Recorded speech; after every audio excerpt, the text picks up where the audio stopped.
It all seemed perfect at the start, or at least that's what I used to believe. My name is James, and I'm 35 years old. I grew up in a small town outside of San Francisco, where family values ran deep. My parents were high school sweethearts, the kind of couple people looked up to, solid, dependable, and full of love. When I met Emily, a vibrant 32-year-old woman from a neighboring town, I thought I had found the woman who would be my forever. We met through an app, Tinder, actually. I know it sounds kind of cliché, but it worked for us. Her profile had a picture of her hiking in Yosemite, a place I adored. She described herself as someone who was adventurous yet grounded, and I deemed that to be precisely what I needed in my life. Emily was a social media manager for a local startup, and I worked as a marketing consultant, so we both had busy yet flexible careers that seemed to complement one another well. Our first date was at a small cafe in Oakland, and we instantly clicked. We shared a passion for travel, music, and food. Over the next few months, our connection deepened. We moved in together after a year of dating, and a year after that we got married. It felt right, as if this was the culmination of all I'd hoped for. She was steadily climbing the career ladder, obtaining promotions and taking on more significant projects. I took pride in her ambition and drive. However, as she achieved greater success, the time she could spare for me progressively diminished. I could sense the growing distance between us, even though we resided in the same house. We would have dinners, but our conversations would only scratch the surface, discussing work, the weather, or what we had watched on TV. I started to feel as if I were merely a placeholder in her life, someone she could rely on when all else failed. Nevertheless, I was at a loss on how to approach her. I didn't want to appear needy, nor did I wish to nag. I attempted to be understanding. After all, she was thriving professionally. It wasn't until I began to notice the minutiae that I grew concerned. Her phone was always face down when she left it on the counter. Her responses were becoming shorter, and her late-night meetings seemed to occur more frequently. Initially, I convinced myself that I was being paranoid and overthinking the situation. But one night, when she left the house for a work event, I found myself checking her messages, something I had never done before. It felt like crossing a line, yet I was desperate for any sort of clue. The message that stood out to me was from a guy named Brad. "I miss you. Can't wait to see you again this weekend." It read. I froze, my heart plummeting. Brad. Who was Brad? I knew the name but not the man. My mind raced with 1,000 questions. Was he someone from her office? Was he the guy she had been working late with all those nights? That night I confronted her. I couldn't contain it any longer. When she returned home, I asked her about Brad. Her face paled for a moment, but she quickly recovered and brushed it off. "Oh, Brad? He's just a colleague. He's harmless, James. Don't make this a bigger deal than it is." But I knew better. Something wasn't right. The way she avoided eye contact and the hesitation in her voice. It was all the evidence I needed. My gut told me the truth, even though my heart refused to accept it. Frustrated, she threw her hands up. I simply didn't know what else to say. Each word seemed like a betrayal in and of itself. "I'm just attempting to comprehend where all this is stemming from, Emily. You're not the same anymore. You're aloof, and I don't know how to get through to you." She rolled her eyes. "Is this all because of Brad? I'm working hard, James. Maybe you should focus on your own career instead of fretting over mine." The conversation concluded in silence, and I was left alone in that stifling quiet, pondering if I was losing her, or if I had already lost her. From that night forward, I started to perceive things differently. I began to notice the subtle indications that had been present all along. The missed phone calls, the hasty excuses to avoid me, the sudden secrecy. It wasn't merely a phase. This was something far more significant than I had been willing to admit to myself. I wish I could state that the night I confronted Emily about Brad was the turning point, but that would be too simplistic, too tidy. It wasn't the start of the end.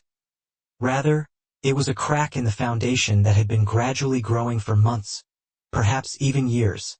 I didn't realize it then, but that was the first time I truly saw the walls between us, and they were thick, high, and seemingly insurmountable.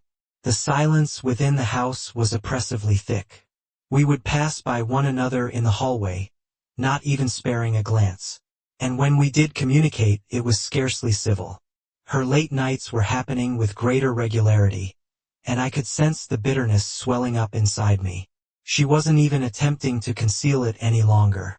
Her phone was always just out of reach, and whenever she wasn't working, she would disappear into the other room, almost as if I didn't exist at all.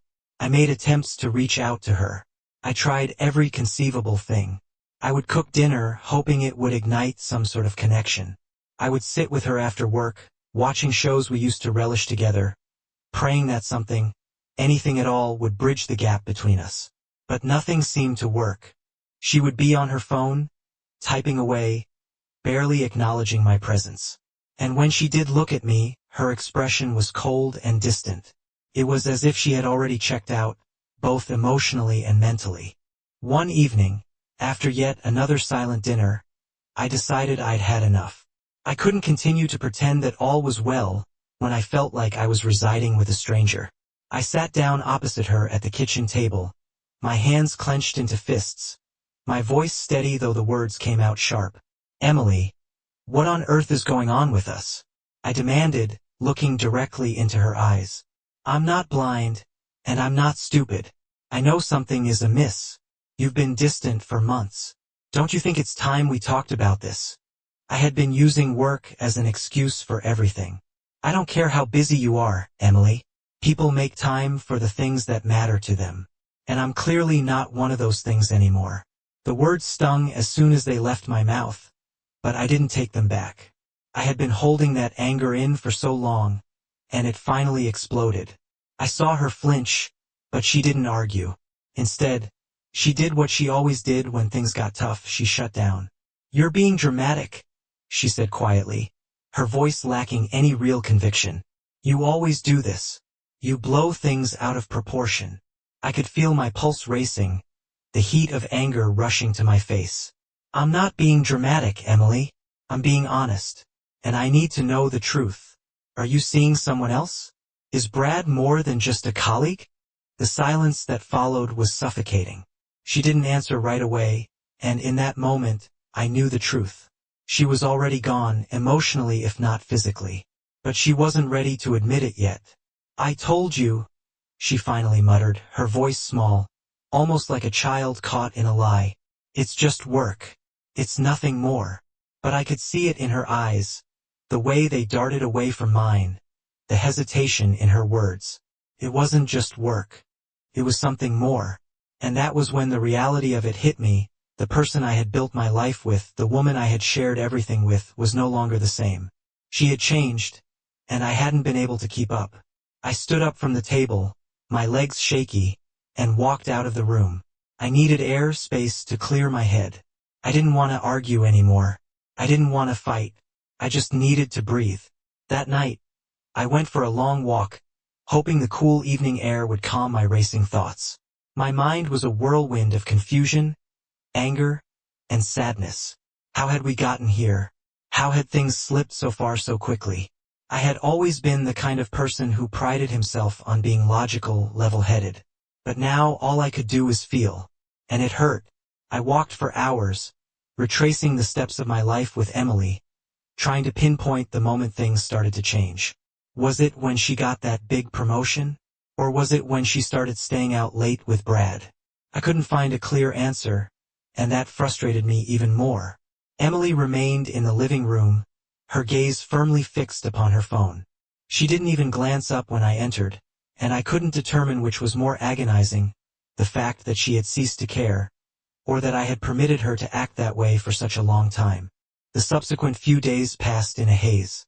We scarcely conversed, and when we did, it was merely about practical matters. Who would take care of the dog? Who would pick up the groceries? The intimacy had vanished. The love had dissipated. I could sense it slipping away from me like grains of sand, and I wasn't certain how to halt it. One evening, as I sat on the couch and observed her from across the room, I came to realize just how much I had altered. I had transformed into someone I no longer recognized. I had become irate, paranoid, and consumed by the dread of losing her. But in that moment, I knew I was already losing her, and I wasn't sure if there was any means to regain her. I reached for my phone, staring at the screen for a moment. I considered calling my best friend, Mark, but I knew he would simply tell me to move on. That was what everyone said to me, right? Move on. Let it go. She's not the one for you. But those words felt hollow. They didn't make me feel any better. Instead, I sent Emily a text. We need to talk. It was succinct, yet it carried the entire weight of the conversation I was too frightened to have in person. And when she replied with a simple, okay, I knew that things were about to change forever. The conversation with Emily was inevitable, and I was well aware of its impending arrival, yet I was wholly unprepared for how it would transpire. The instant I hit send on that text, we need to talk, a weight seemed to descend upon my chest. It was akin to the lull before a tempest, except I was uncertain whether I was the one about to be swept away or the one who would be left in the wake. Emily responded promptly, with a frigid, matter-of-fact reply. Okay. There was no trace of warmth in it, nor any attempt to mitigate what was about to ensue. It was as if she had already acquiesced to this moment. I couldn't determine if that made it better or worse, but I knew I could no longer evade it. I sat on the couch, staring at my phone, endeavoring to conjure the appropriate words, yet nothing seemed to suffice. What on earth could I possibly say? The betrayal was too raw, too recent, and no amount of meticulous phrasing would alter the reality I was about to confront. When Emily entered the living room, I could discern the same frigidity in her eyes, the same guarded expression that had become distressingly familiar over the past several months. She didn't sit down straight away. She simply stood there, her arms folded, awaiting me to commence. And I wasted no time. I know about Brad, I stated, my voice steady yet taut. I know what's been transpiring between the two of you. Don't even attempt to deny it. The lies no longer hold any sway. Her expression remained unchanged. She didn't flinch, nor did she attempt to offer any explanations. Instead, she merely let out a sigh, as if she had been anticipating my confrontation. James, please, she said, her voice tinged with exasperation. You're not grasping the entire picture. It's not what you think. I could feel the heat rising within my chest, my hands quivering slightly. Not what I think. Are you serious? You've been skulking around behind my back for months, and now you seek to tell me it's not what I think. She averted her gaze, her eyes avoiding mine as she spoke. It's complex. Things have altered between us. I don't know how to explain it. How to explain it? I felt a bitter chuckle welling up in my throat. Don't hand me that things have changed nonsense. You think I don't know what's been going on? You've been spending more time with him than with me. You've been lying to my face every single day. She finally met my gaze, her expression softening just a bit, but not significantly. James, I truly didn't wish to hurt you. I didn't know how to convey it to you, and I didn't desire to cause more distress. However, I can't continue to live a pretense. I'm no longer content, and I don't think you are either. Her words felt like a sharp slap across my face. You're not happy? You're telling me this now, after all we've endured? You've been stringing me along, feigning that all is well, while you're out there with him, Brad, obtaining from him what you couldn't from me. I rose to my feet and began to pace the narrow space between the couch and the TV. I have no idea how you expect me to simply let this pass, Emily. You've shattered everything. All the trust, all the love, it's all vanished now. How on earth am I supposed to move on from this? Emily stood there, observing me, her face inscrutable. I'm not asking you to forgive me, James. I'm not seeking anything from you, but I believe you need to comprehend that it wasn't functioning, and I've been clinging to something that wasn't genuine for far too long. I wasn't being fair to you, and I wasn't being fair to myself. I ceased pacing, my chest heaving with the intensity of our conversation. You could have informed me sooner. We could have attempted to work through this. But you kept deceiving me, Emily. You kept allowing me to believe that all was fine while you were making plans with him behind my back.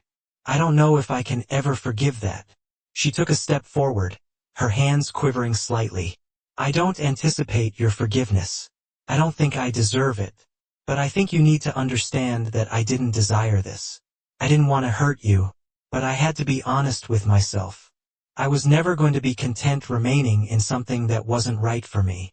Her words struck hard, yet they also made sense. Deep down, I knew the relationship had been slipping away for months. We hadn't been truly happy. But hearing her say it, hearing her admit that she'd been living a lie, it was utterly devastating. I think we both know that this has come to an end. You merit someone who can offer you all that you require. And I need to rediscover myself, without concealing behind a relationship that is not functioning properly.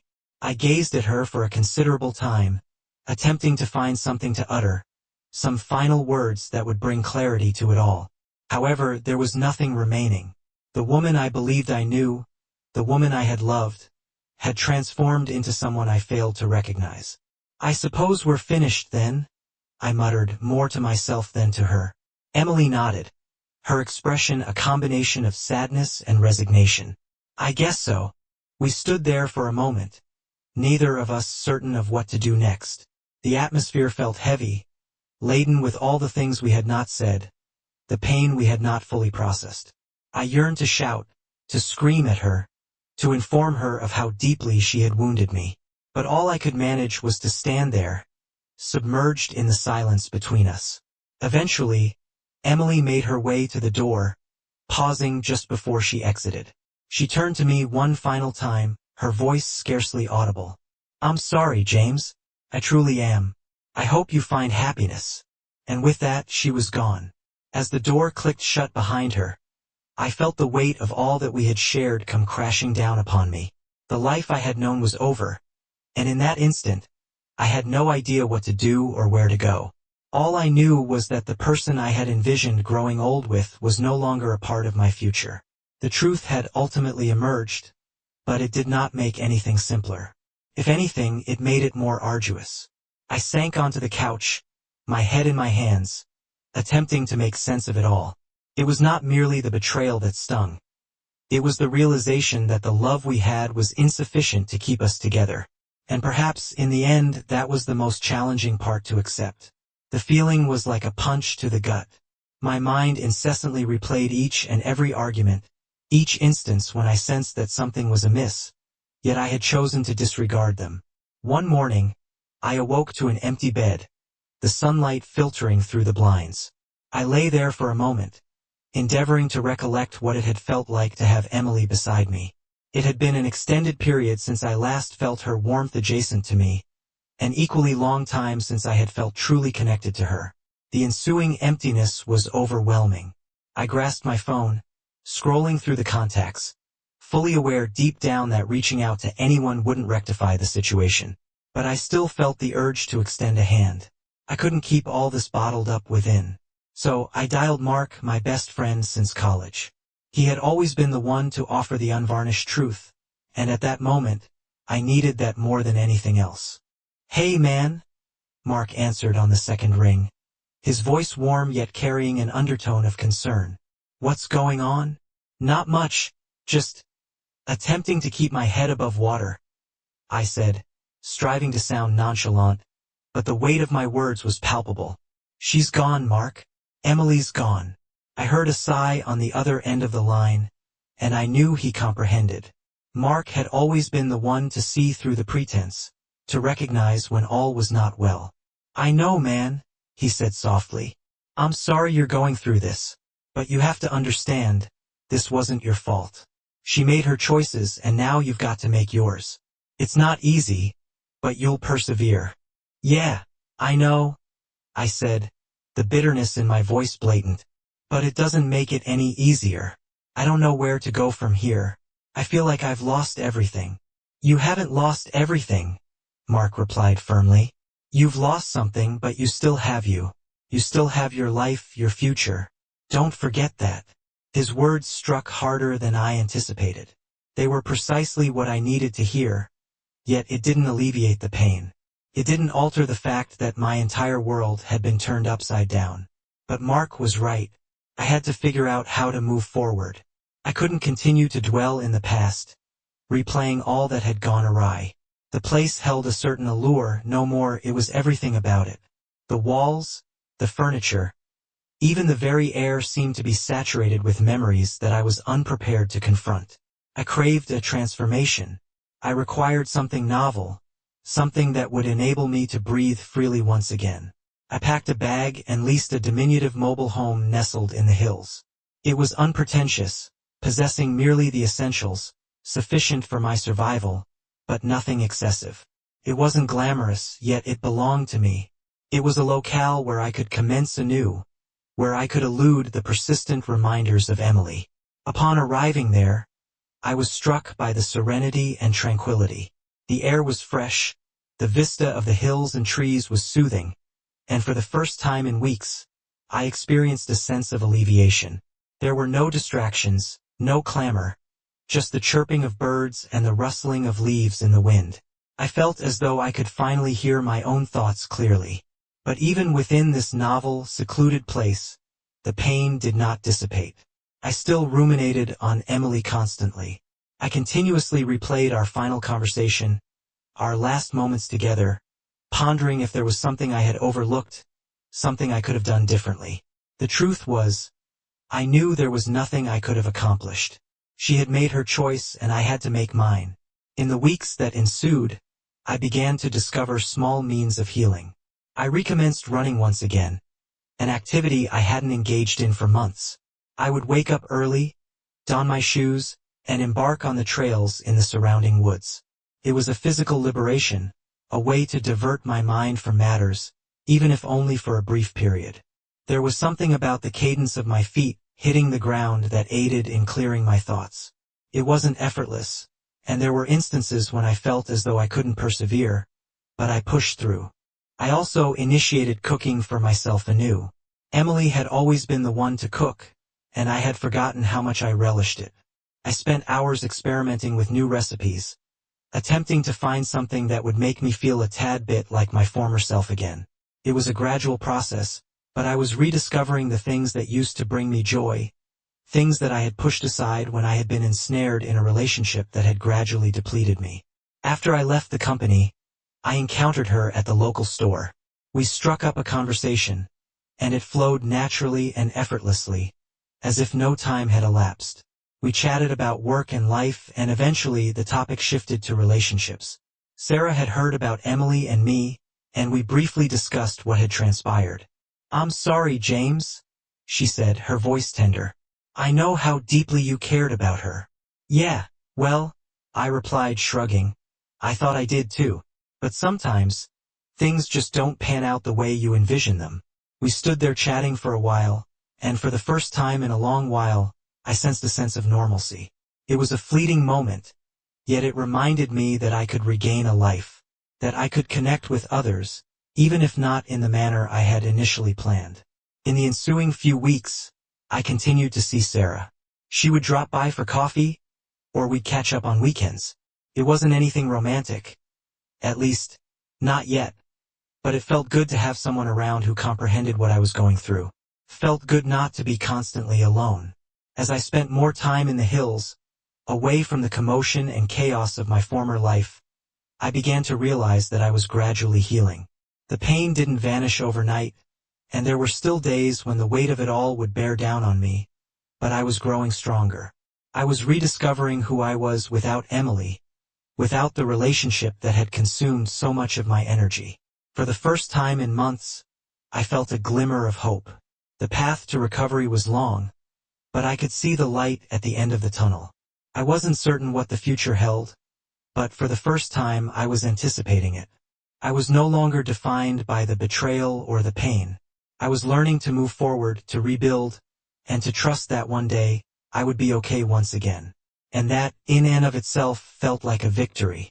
It had been more than a year since Emily and I last conversed. A year since everything crumbled in the most agonizing way imaginable. I had exerted myself to piece my life back together, concentrating on healing, rediscovering myself, and determining what lay ahead. Time had performed its task, gradually yet steadily. The raw intensity of the pain had dulled, and the profound ache in my chest had been substituted with a sort of cautious calm. I still thought of her on occasion, but not as frequently. There were days when I felt as if I was ultimately liberated, as if I had truly moved on. And then, of course, life has a propensity to remind you that you haven't entirely let go of something, even when you believe you have. It was a Saturday afternoon. The sun was brilliant, casting elongated shadows across the deserted street outside my modest mobile home. I was sitting on the porch, a cup of coffee in my hand, gazing out at the hills. The tranquility had become something I cherished. I had learned to relish the stillness, the solitude, but today, for some inexplicable reason, it felt as if the weight of my thoughts was heavier than normal. My phone buzzed on the table beside me, disrupting the silence. I picked it up and saw a message from an unnamed number. Initially, I suspected it was spam or some marketing email, but there was something about the timing that seemed different. "Hey James, it's Emily. Can we talk?" My heart stalled. My fingers trembled faintly as I stared at the screen. It had been such a long time, so much time had elapsed, and I had convinced myself that I was finished with that chapter of my life. And yet, there it was. Her name. Her message. I didn't know what to feel. Part of me yearned to disregard it, to simply block the number and move on. But another part, the part that had spent so many nights alone pondering what had occurred, was inquisitive. What did she want? Why now? What's this about? I typed, my fingers feeling stiff as I sent the reply. I endeavored to keep it casual, to not betray how much her message was unsettling me. "I've been thinking about you a great deal. I rue the way everything between us concluded, and I yearn to explicate myself. Could we meet? Merely have a chat? Please?" My thoughts were in a whirl. Regret. Explanation. I could nearly envision the words in her voice, that very voice which had once soothed me, that had once pledged that we were in this together. But all of that had crumbled in an instant. Could I truly sit opposite her once again? Could I gaze into her eyes after all that she had done? A part of me remained wrathful still. Wrathful that she had fractured my trust. Wrathful that she had forsaken me when I needed her the most. But another part of me, well, that part of me pined for her. Pined for the woman I had believed I knew. I missed the good times we had shared, the life we had constructed. I set the phone aside and gazed out once again at the hills. I needed to ruminate. I needed to determine what to do. I couldn't simply say yes without contemplating what it entailed. I had advanced so far in my healing, so far from the broken man I had been. Did I truly desire to open that door anew? Ultimately, I made the decision. I would meet her, but on my terms. I had nothing more to lose, and I required closure, true closure, not some vacuous apology that would not fix a thing. "Okay." I typed back. "We can meet. Tomorrow, 3 p.m. The coffee shop on Oak Street." It didn't take long for her to reply. "Thank you. I'll be there." The next day, I arrived at the coffee shop ahead of time. I needed the additional time to compose myself, to ensure I wasn't entering this meeting with any unrealistic expectations. I had been through this before, the hope that somehow we could return, that we could mend things. But I knew better now. I wasn't entering this to rekindle anything. I was entering this to obtain answers. In a little place with mismatched furniture and the aroma of freshly brewed coffee wafting through the air, I settled at a table near the window. I gazed out, observing people as they came and went, attempting to soothe my frayed nerves. When Emily entered, I initially struggled to recognize her. She appeared the same physically, yet there was an undeniable alteration. She seemed more mature, her eyes carrying a newfound depth that I hadn't witnessed before. I couldn't determine if it was remorse or simply the passage of time that had transformed her. She was no longer the woman I had once loved. She hesitated briefly upon spotting me, as if uncertain whether to approach. But then she made her way over, her expression softening as she took a seat across from me. "James," she murmured quietly, her voice tentative, as if unsure whether I would even engage with her. "Emily," I replied, my tone neutral, bordering on cold. I wasn't certain what emotions I was supposed to feel in that moment, but I knew I couldn't allow myself to be swept away by the nostalgia of the past. We sat in silence for a few moments before I finally broke the stillness. "You wanted to talk, so here we are." What do you have to say? She took a deep breath, her fingers fidgeting with the cup before her. I don't even know where to begin, she said, her voice thick with emotion. I've thought about this conversation countless times, and I never anticipated it would be this difficult. I refrained from interrupting. I simply waited, allowing her to speak. I didn't realize how much I had taken you for granted, how much I had demolished in the process. I never intended to hurt you. Then why did you, Emily? I queried, the bitterness seeping into my voice. Why did you betray me? Why did you make the choices that you did? She winced at my words but didn't flinch. I don't have a good response for that. There's no excuse. I was selfish and I didn't know how to handle everything. But I'm not asking you to forgive me. I merely need you to know that I'm truly remorseful for how I treated you. I never meant to harm you. I gazed at her for a considerable time, scrutinizing her face, attempting to decipher the sincerity in her eyes. It's too late for apologies, Emily, I said, my voice now quieter. You can't simply return after all that has transpired and anticipate everything to be fine. I don't expect anything from you, she stated, her eyes brimming with regret. I just wanted you to know that I've altered, that I'm not the same individual I was when I departed. And I'm sorry. I'm truly, genuinely sorry. There was a protracted silence between us. The weight of it all hovered in the air, and I felt the tension in my chest constricting. I didn't know what to say. There were so many things I desired to shout at her, to inform her how much she had shattered me, how much her betrayal had devastated me. But I couldn't. It wouldn't change a thing. I've moved on, Emily, I ultimately said, my voice steady. And I think it's time you do too. Her face wavered for a moment, and I witnessed the pain flash across her features, but she nodded slowly. I understand, she whispered. I truly do. We sat in silence for a while longer, the past and present crashing together in a manner that neither of us could evade. There was no grand resolution, no happy ending. Just two people who once loved each other, now confronted with the reality that their paths had diverged. And in that moment, I knew that I was finally prepared to let go. The closure I had been seeking had arrived, not in the form of forgiveness or reconciliation, but in the quiet acceptance of what had been and what would never be again.